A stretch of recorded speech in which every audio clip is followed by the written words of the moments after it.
cell technology is more on the skincare. Okay, so outside yan. So dito sa company po ng Genes, tayo lang po ang binigyan ng karapatan or patent na gamitin po yung terminology na stem cell technology sa mga products po natin. Yun yung reason kung bakit may mga companies po, hindi po nila pwedeng gamitin yung exact word na po na yun pagdating sa products nila. Magdidinig nyo sa kanila, they are phytoscience or phytocell. Pwede rin naman nilang embryonic, di ba? Yung stem cell, hindi talaga. Kasi yung ating technology is we're using human specimen to develop the growth factors coming from the human stem cell. Okay, yung growth factors na yun, para hindi po kayo malito, ito po yung another terminology yung tinatawag nating stem cell activator. Okay, so dito sa company po natin, currently, meron po tayong information from Florida that out of set 278 na meron na tayong growth factors, ang laman po ng mga current batches po ng ating product ay 248 growth factors. So yung product po natin, they call it now na super serum. No? Super yung product kasi that's the exact word they're using. Now yung pong product natin na ito po yung ating Luminous series. Ang pinaka-potent po dyan is yung tinatawag nating serum. 15 ml lang po siya. 100% growth factor siya. The rest, 20% ang kanyang content ng growth factors. Okay, so pwede nyo rin pong gamitin yung ibang product kung nabusan po kayo ng serum. Okay. Now, papakita ko sa inyo kung ano yung nakita ng ibang company sa atin. Kasi somebody, SDNT Research, they do their own research to check kung quality yung product natin. So ito yung research nila, makita nyo rin po ito sa website nyo.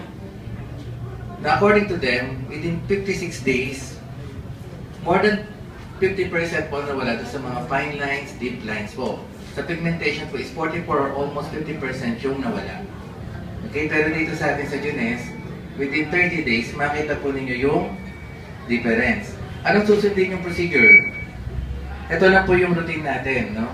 Sa morning po, we're using the youth restoring cleanser.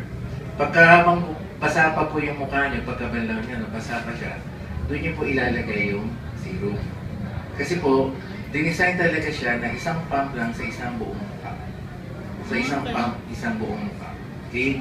Kung may patient kayo, may breast cancer or so and so forth, may sugat, one pump per area po ng injury nila.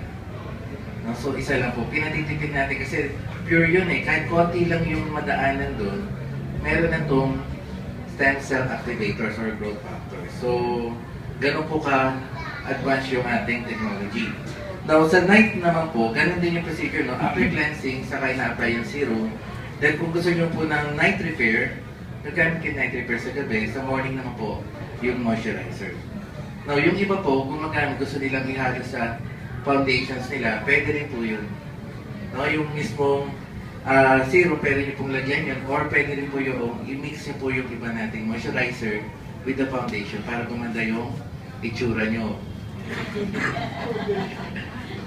Ngayon, dito po sa atin, ito papakita ko, this is certified by the US FDA before siya ni-launch for our mga slides na pwedeng gamitin for marketing. Ito pong case na to, si Wen po ito, no, papansinin nyo, umaangat yung mata niya.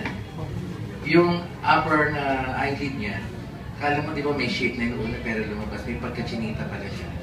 So yun yung actual niya, nung bata siya. Nung nagkaedad na, lumubog, ganun na siya.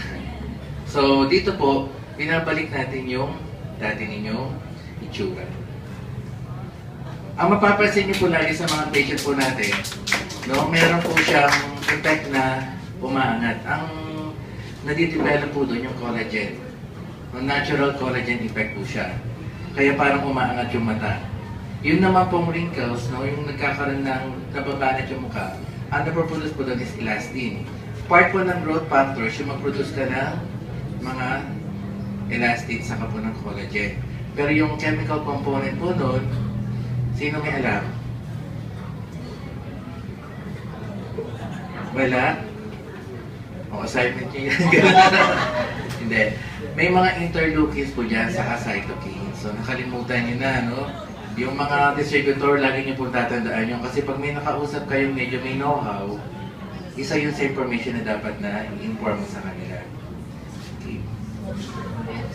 interleukins po sa cytokines. Mga proteolytics po sila. Ito naman po, black yung subject. Okay. Mapapansin po ninyo, meron po siyang warts dun sa, papunta dun sa kanyang cheeks, no? Hindi na po ito ginamitan ng electrocautery o yung mga nagpapa-cauterize. No? So, i-apply nyo lang po yung ating serum doon sa affected area na yon. Within 30 days, mababawasan po yan without any pain. No? So, ganun po siya. Then, mapapansin yung kanyang upper eyelid, baksak po siya. Ang tawag na medical term dyan, partial ptosis. Kala mo mapunga, pero hindi pala. So, yan. In-stimulate po ng normal, then napansin nyo, para lumaki ulit yung mata. So, mas maganda na po siyang gumamit ng contact lens. Yan. This one is more on 65 years old na individual. Kung nakita niyo po nag-improve siya, kung mga may golden girls dito, mag-i-improve pa po kayo. Kasi baka isipin nyo wala nang pag-asa. May pag-asa po talaga. Okay. Ito naman po doon sa mga bata. So habang bata ka, pag gumamit ka na, kahit 60 years old ka, ganyan na rin po yung itsura nyo. Ito naman po, kung maitim ka, hindi. Ito po yung mga cases po no, mga patient po na may pimples na nahihiya pong lumabas. So, gagawin siyang walang hiya para lumabas. Then, kusang gagaling po yung sugat. So, within 5 days po, mangyayari yung healing process na yun. Then, continuously, mapapansin nyo yung patient, nagla-lighten up yung complexion niya. It's a natural way, no? We're not using any gluta here, but we're just using stem cell technology. Ito po yung video ni Wendell.